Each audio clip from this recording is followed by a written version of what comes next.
225년 봄이었습니다.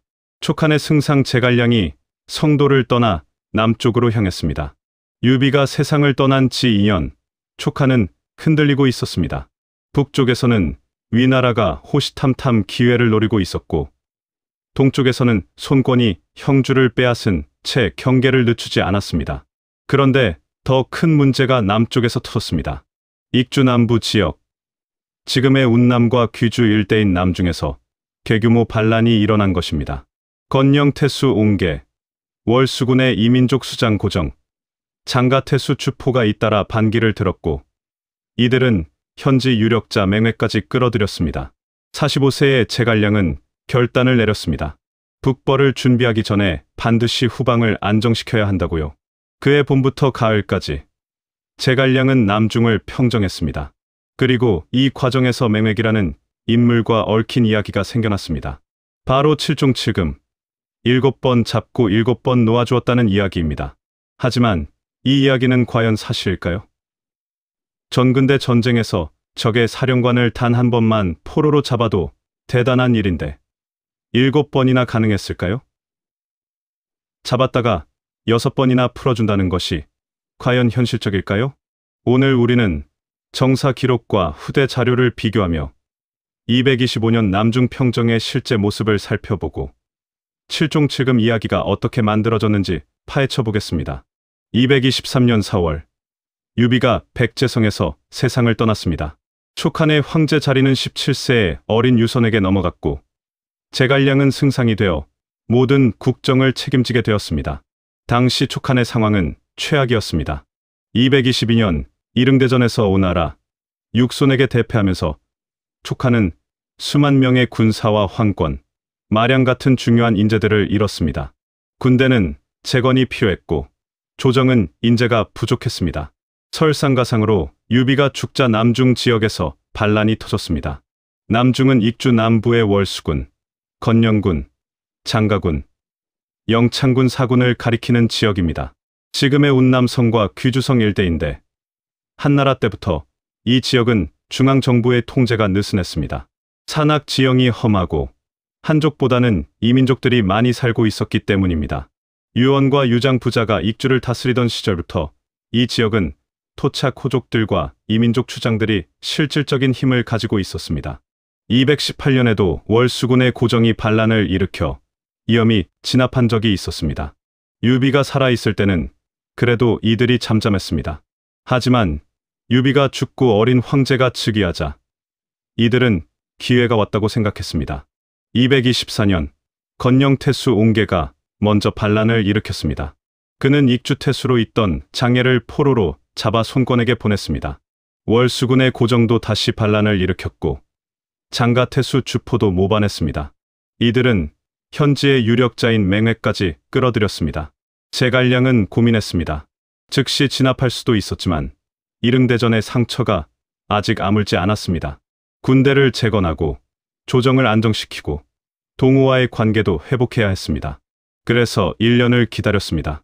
223년부터 224년까지 제갈량은 내정을 정비했습니다. 장환, 비애, 동윤 같은 인재들을 등용했고 조은을 성도로 불러들여 군대를 정비했습니다. 동우와는 사신을 교환하며 관계를 회복했습니다. 225년이 되자 제갈량은 준비가 끝났다고 판단했습니다. 북벌을 준비하려면 반드시 후방이 안정되어야 했습니다. 남중에서 금, 은, 구리, 소, 말 같은 자원도 필요했습니다.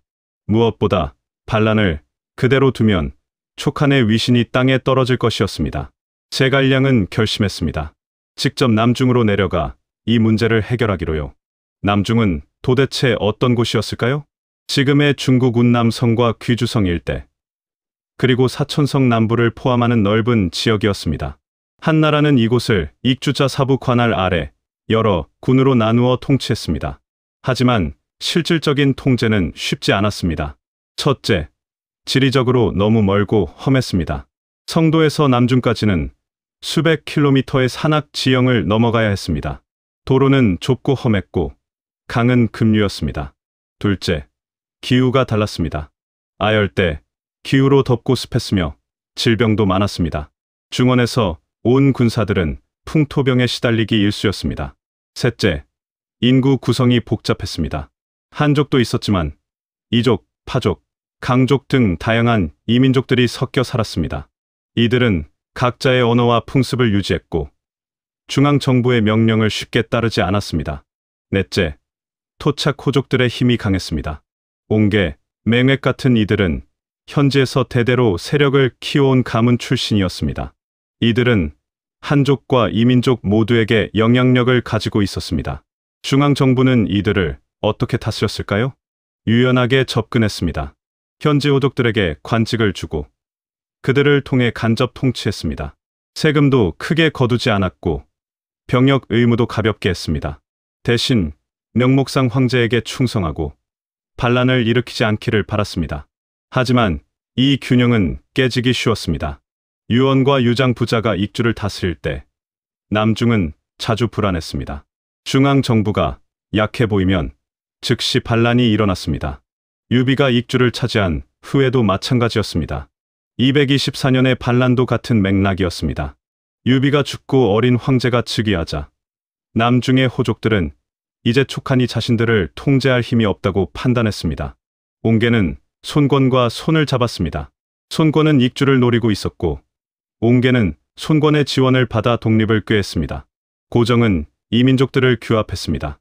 그는 월수군의 이민족 수장으로 한나라의 지배를 거부하고 자신의 왕국을 세우려 했습니다. 주포는 기회주의자였습니다. 종사 상방과 갈등이 생기자 그를 죽이고 반란에 가담했습니다. 맹획은 이 모든 세력의 중심에 있었습니다. 그는 건영군 일대에서 한족과 이민족 모두에게 영향력을 가진 인물이었습니다.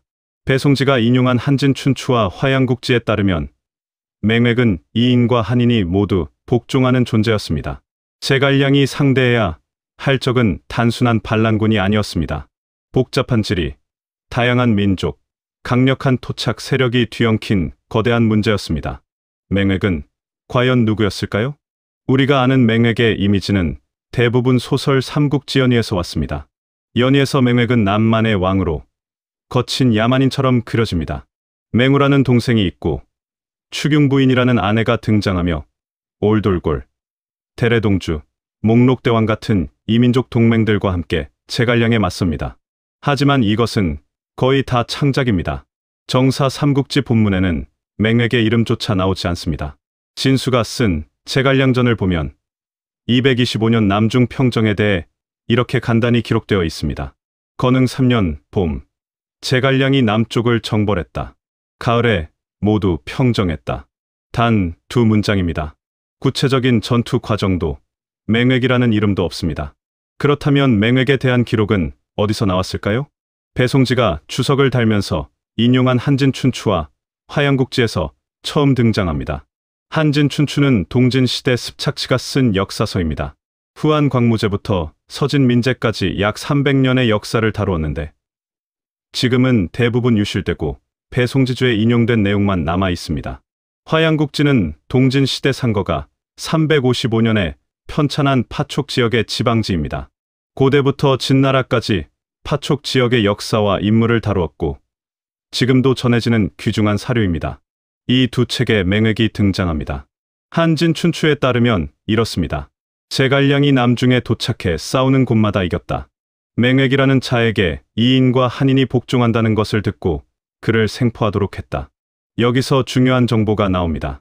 맹획은 한족과 이민족 모두에게 영향력을 가진 인물이었다는 것입니다.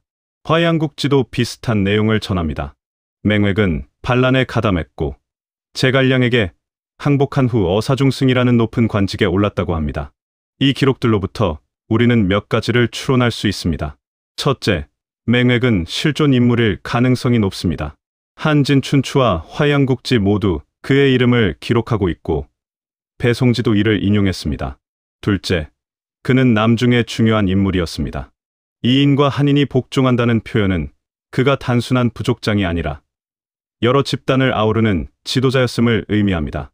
셋째, 그는 결국 촉한에 항복했고 높은 관직을 받았습니다.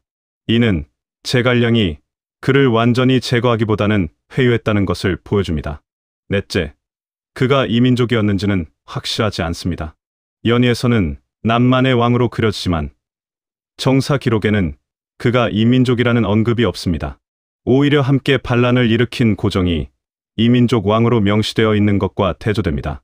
화양국지에 따르면 고정은 제갈량에게 처형당했지만 맹획은 살아남아 관직을 받았습니다. 이는 두 사람의 위치가 달랐음을 시사합니다.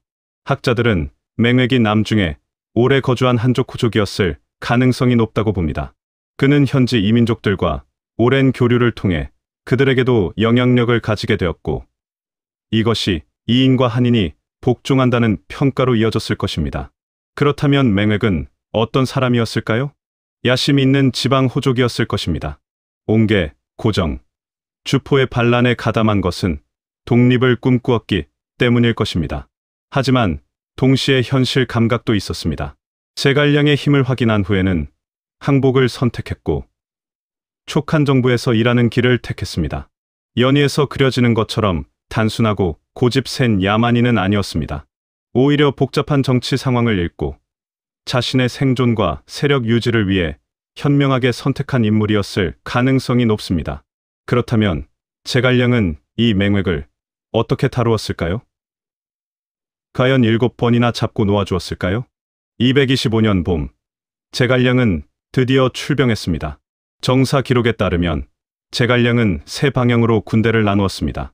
자신은 안상으로부터 수로로 월수군으로 들어갔고 마충은 장가군을, 이회는 익주군을 각각 담당하게 했습니다.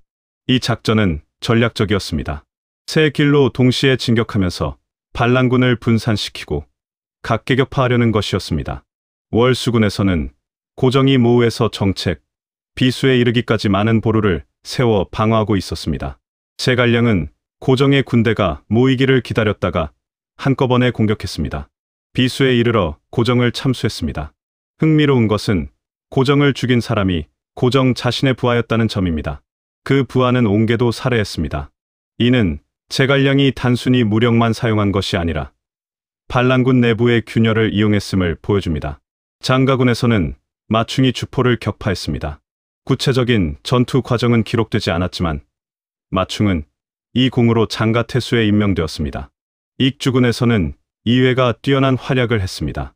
그는 곤명에서 적군에게 포위당했는데 적의 수가 자신의 군대보다 2배나 많았고 제갈량과도 연락이 끊겼습니다. 이회는 기만, 전술을 썼습니다. 적에게 군량이 떨어져서 돌아갈 수도 없으니 함께 모반하겠다고 거짓으로 말했습니다. 적들이 이를 믿고 포위를 느슨하게 하자 이회는 출격하여 크게 이겼고 남쪽으로 반강까지, 동쪽으로 장가군까지 진격했습니다. 5월에 제갈량은 노수를 건너 익주군을 평정했습니다. 바로 이 과정에서 맹획과 조우했습니다. 한진 춘추의 기록을 보겠습니다. 맹획을 붙잡은 후 영진 안을 살펴보게 하고는 그에게 물었다. 우리 군이 어떠하오? 맹획이 대답했다. 이전에는 허실을 몰랐기 때문에 패했소. 지금 허락을 받고 영진을 살펴보니 다만 이 정도라면 쉽게 이기겠소. 제갈량이 웃으며 그를 풀어주어 다시 싸웠다. 7번 풀어주고 7번 사로잡았는데 제갈량은 여전히 맹획을 보내주려 했다. 맹획이 떠나지 않으며 말했다. 공은 천리를 지닌 분이니 우리 남인들은 다시 배반하지 않겠습니다. 자, 여기서 중요한 질문을 던져야 합니다. 이 기록은 과연 믿을 수 있을까요? 먼저 긍정적인 측면을 보겠습니다. 첫째, 한진 춘추는 비교적 이른 시기의 기록입니다. 습착치는 동진시대 사람으로 225년 사건으로부터 약 100년 후대 인물입니다. 진수의 삼국지보다는 늦지만 그래도 삼국시대와 가까운 시기입니다. 둘째, 배송지가 이를 인용했다는 것은 어느 정도 신뢰성이 있다고 판단했기 때문입니다. 배송지는 200여 종의 책을 참고하여 삼국지의 주석을 달았는데 무분별하게 인용하지는 않았습니다.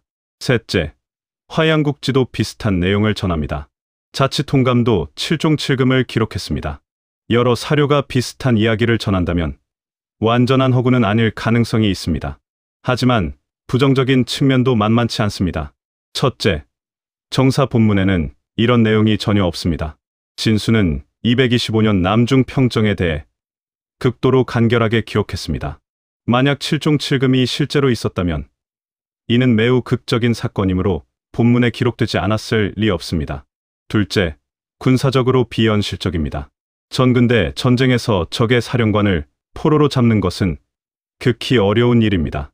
사령관은 항상 친위 부대의 보호를 받고 전황이 불리하면 가장 먼저 안전한 곳으로 철수합니다.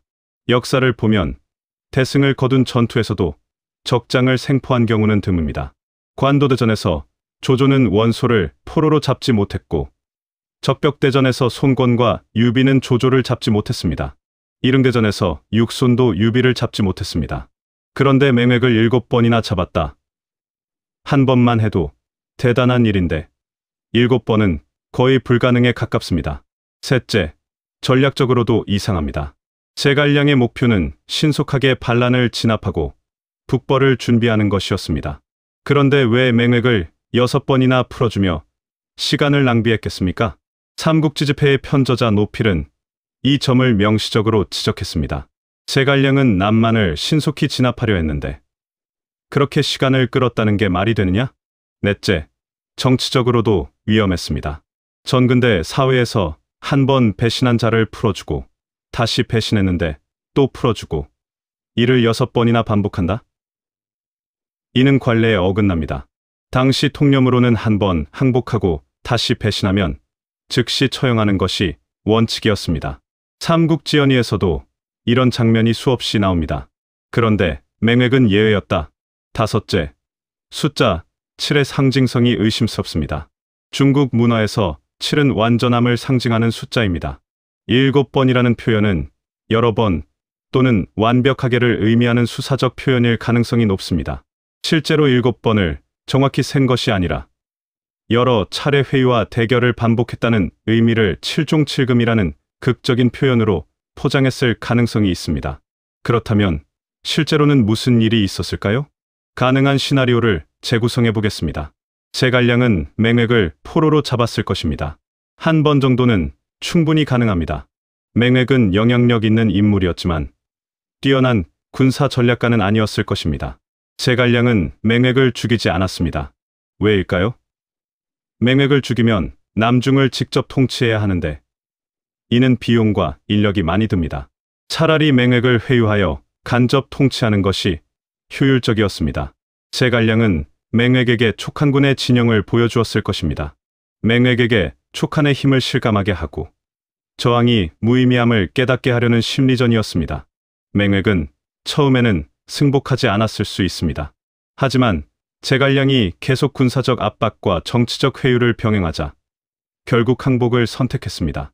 이 과정에서 여러 차례의 협상과 대결이 있었을 것입니다. 그것이 후대에 전해지면서 7종 7금이라는 극적인 이야기로 포장된 것입니다. 마속의 조언도 여기서 중요합니다. 마속은 남정전에 제갈량에게 이렇게 말했습니다. 그들은 멀고 험함을 의지하여 불복한 지 오래입니다. 일시적으로 무력으로 눌러봐야 다시 들고 일어날 것입니다. 그 마음을 얻으십시오. 제갈량은 이 조언을 받아들였습니다. 단순히 군사력으로 짓밟는 것이 아니라 회유와 감화를 통해 남중 사람들의 마음을 얻으려 했습니다. 맹획을 항복시킨 것은 이 전략의 일환이었습니다. 맹획에게 관직을 주고 그를 통해 남중을 간접 통치하려 한 것입니다. 가을에 제갈량은 남중 평정을 완료했습니다. 익주군을 건영군으로 계층하고 이회를 태수로 삼았습니다. 건영군과 월수군의 몇 현을 나누어 운남군을 설치하고 여계를 태수로 임명했습니다. 건영군과 장가군의 몇 현을 나누어 흥고군을 설치하고 마충을 장가태수로 삼았습니다. 제갈량은 남중의 중걸들을 거두어 관직에 임명했습니다. 건영의 찬습, 주제의 맹염, 그리고 맹획을 데려왔습니다. 찬습은 영군에 이르렀고 맹염은 보안장군, 맹획은 어사중승에 이르렀다고 화양국지는 전합니다. 제갈량은 남중의 청강마녀 가를 촉으로 이주시켜 오보로 편성했고 이를 무당비군이라 불렀습니다. 이들은 나중에 북벌에서 활약했습니다. 남중에서는 금, 은, 구리, 칠, 밭가는 소, 전마가 곡물로 들어와 촉한의 군비를 충당했습니다. 표면적으로는 대성공이었습니다. 하지만 과연 그랬을까요? 우리는 지금까지 칠종칠금 이야기의 신빙성을 의심해 왔습니다. 그렇다면 이 이야기는 왜 만들어졌을까요? 단순한 허구라면 왜 이렇게 오래 전승되었을까요? 여기서 우리는 역사가 어떻게 기록되고 전승되는지를 생각해 봐야 합니다.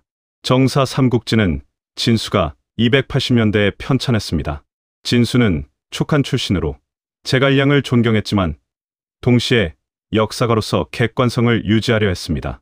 진수가 남중 평정에 대해 간결하게 기록한 것은 이 사건을 그다지 중요하게 보지 않았기 때문일 수 있습니다. 제갈량의 진짜 중요한 업적은 내정 개혁과 북벌이지 남중 평정은 부차적인 문제였습니다. 하지만 후대 사람들은 다르게 생각했습니다. 습착치가 한진춘추를 쓸 때는 이미 진수의 삼국지가 나온 후였습니다. 습착치는 촉한을 정통으로 보는 입장이었고 제갈량을 이상적인 정치가로 평가했습니다. 그는 남중 평정에서 제갈량의 관용과 지혜를 강조하고 싶었을 것입니다. 단순히 무력으로 제압한 것이 아니라 적을 감화시켜 진정으로 복속시켰다는 이야기는 제갈량의 이미지에 잘 맞았습니다. 칠종칠금 이야기는 바로 이런 맥락에서 탄생했을 것입니다. 실제로 제갈량이 맹획을 회유하고 여러 차례 협상과 대결을 거쳐 항복을 받아냈다면 이는 충분히 극적인 이야기가 될 수 있습니다. 후대 사람들이 이를 칠종칠금이라는 더 극적인 형태로 포장한 것입니다. 상거가 화양국지를 쓸 때는 355년이었습니다. 남중 평정으로부터 130년이 지난 시점입니다. 이미 민간에서는 제갈량과 맹획의 이야기가 전설처럼 전해지고 있었을 것입니다. 상거는 파촉 지역의 역사를 다루면서 이 지역 출신인 제갈량의 업적을 강조하고 싶었을 것입니다. 칠종칠금 이야기는 좋은 소재였습니다. 배송지가 주석을 달 때는 5세기 초였습니다. 배송지는 진수의 간결한 기록이 아쉬웠고 더 많은 정보를 제공하고 싶었습니다. 그래서 한진춘추와 화양국지의 내용을 인용했습니다. 배송지가 이를 인용했다고 해서 반드시 사실이라고 믿었던 것은 아닙니다. 그는 단지 이런 기록도 있다는 것을 보여주고 독자들이 판단하도록 한 것입니다. 실제로 배송지는 다른 곳에서 칠종칠금에 대해 회의적인 견해를 밝힌 적도 있습니다. 나관중이 삼국지연의를 쓸 때는 14세기였습니다. 이미 칠종칠금 이야기는 널리 알려져 있었고 나관중은 이를 대폭 확대하고 각색했습니다. 연의에서는 7번의 포로 과정이 구체적으로 묘사됩니다. 첫 번째는 유인책, 두 번째는 배신, 세 번째는 자중질환, 네 번째는 함정, 다섯 번째는 연회, 여섯 번째는 거짓 투항, 일곱 번째는 호로곡 화공, 맹우, 추경부인, 올돌골 같은 인물들도 등장하고 독천, 맹수 공격, 등갑병 같은 극적인 요소들이 추가됩니다. 이는 완전히 소설적 창작입니다. 역사적 사실과는 거리가 멀지만 이야기로서는 매우 재미있습니다. 그렇다면 우리는 칠종칠금을 어떻게 이해해야 할까요? 역사적 사실로서의 칠종칠금과 문화적 상징으로서의 칠종칠금을 구분해야 합니다. 역사적 사실로는 제갈량이 맹획을 정확히 7번 포로로 잡았다는 것은 신빙성이 낮습니다. 하지만 제갈량이 맹획을 회유하고 여러 차례 협상을 거쳐 항복을 받아냈다는 것은 충분히 가능합니다. 문화적 상징으로는 칠종칠금은 관용과 지혜의 이상적인 모델입니다. 적을 무력으로만 제압하는 것이 아니라 진정으로 마음을 얻어 복속시킨다는 유교적 이상을 담고 있습니다. 이 이야기는 1800년 동안 전승되면서 많은 사람들에게 영감을 주었습니다. 리더십의 모델로, 관용의 본보기로, 지혜로운 통치의 예시로 활용되었습니다.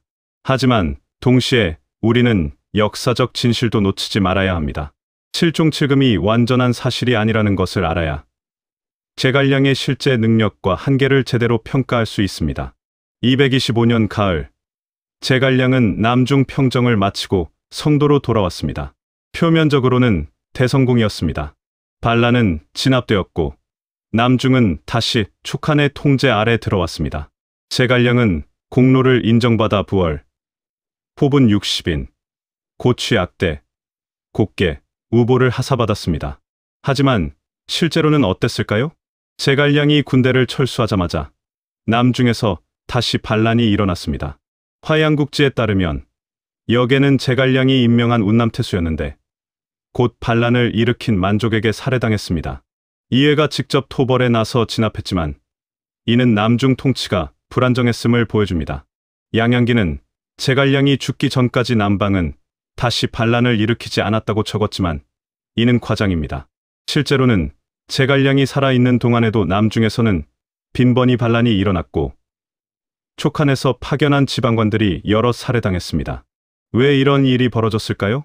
제갈량은 남중을 완전히 통제하지 못했습니다. 그는 반란의 주모자들을 처리하고 친촉 세력을 태수로 임명했지만 군대를 주둔시키거나 행정력을 지속적으로 행사할 구조를 만들지 못했습니다. 특히 월수군은 거의 독립 상태로 남았습니다. 주범인 고정만 처리하고 군대를 철수시켰기 때문입니다. 현대 학자들은 이 점을 제갈량의 한계로 지적합니다. 같은 시기 동우의 손권은 산월 지역을 적극적으로 개척했습니다. 군대를 주둔시키고 행정 구조를 확립하고 한족을 이주시켜 실질적인 영토로 만들었습니다. 반면 제갈량은 기존 남중 지배층의 지배권을 그대로 인정하고 형식적인 복속만 받아냈습니다. 이들에게서 세금과 인력을 안정적으로 거둘 구조를 만들지 못했습니다. 왜 제갈량은 이렇게 했을까요? 시간과 자원이 부족했기 때문입니다. 제갈량의 최우선 과제는 북벌이었습니다. 남중의 많은 군대와 관료를 묶어둘 여유가 없었습니다. 또한 남중의 지리와 기후도 문제였습니다. 중원에서 온 군대와 관료들은 풍토병에 시달렸고 현지 사정에 익숙하지 못했습니다. 차라리 현지 호족들을 통해 간접 통치하는 것이 효율적이라고 판단했을 것입니다. 그렇다면 남중 평정은 실패였을까요? 완전한 실패는 아니었습니다. 첫째, 일단 대규모 반란은 진압했습니다. 옹계, 고정, 주포는 모두 제거되었고 더 이상 촉한의 후방을 위협하는 큰 세력은 없었습니다. 둘째, 일정한 자원을 확보했습니다. 남중에서 금, 은, 구리, 소, 말이 곡물로 들어왔습니다. 양은 기대에 미치지 못했지만 없는 것보다는 나았습니다. 셋째, 무당비군을 편성했습니다. 남중에서 온 청강만여 가를 오부로 편성한 이 부대는 북벌에서 중요한 역할을 했습니다. 231년 북벌 때 장압을 격퇴한 것이 대표적입니다. 넷째, 맹획 같은 인재를 얻었습니다. 비록 완벽하지는 않았지만 현지 호족들을 촉한 편으로 만든 것은 의미가 있었습니다. 하지만 동시에 한계도 분명했습니다. 남중은 명목상 촉한의 영토였지만 실제로 안정적으로 통제되는 영토는 아니었습니다. 반란이 빈번했고 세수도 불안정했습니다. 제갈량이 죽은 후에는 더욱 악화되었습니다. 남중은 거의 독립 상태가 되었고 촉한 정부의 영향력은 미미했습니다. 결국 263년 위나라 등해가 촉한을 멸망시킬 때 남중에서는 아무런 지원도 오지 않았습니다. 이는 남중이 실질적으로 촉한의 영토가 아니었음을 보여줍니다. 그렇다면 칠종칠금은 무엇을 의미할까요? 만약 칠종칠금이 실제로 있었다면 이는 제갈량의 관용을 보여주는 것이 아니라 오히려 그의 고민을 보여주는 것일 수 있습니다. 맹획을 여러 번 풀어주었다는 것은 제갈량이 맹획을 완전히 제거할 수 없었거나 제거하지 않는 것이 더 낫다고 판단했다는 의미입니다. 남중을 직접 통치할 자원이 없었던 제갈량은 맹획을 통해 간접 통치하는 수밖에 없었습니다. 그래서 맹획의 마음을 얻으려 했고 그 과정이 칠종칠금이라는 이야기로 포장된 것입니다.